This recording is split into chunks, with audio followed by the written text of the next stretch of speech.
મિત્રો બોટાદ જિલ્લાના રણપુરના વેચલ ગામે જે ભારે વાવાઝોડું ફૂંકાઈ રહ્યું છે. આજે ગુરુવાર છે, 19 તારીખ છે. તમે જોઈ શકો છો.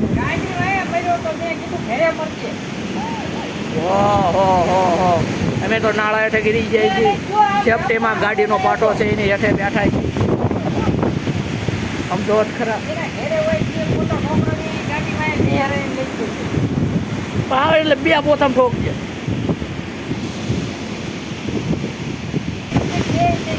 છે બે જાય થારું આવા ઝાડો એટલો નો બે હોય છે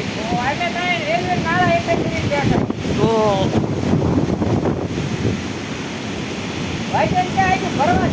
ફરવા દાદા પહોંચે નથી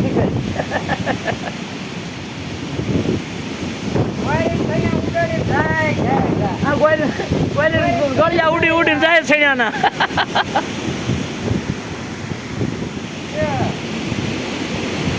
દંદડિયા કરતા જાય, દંદડિયા વિટોળિયામાં આવી જાય.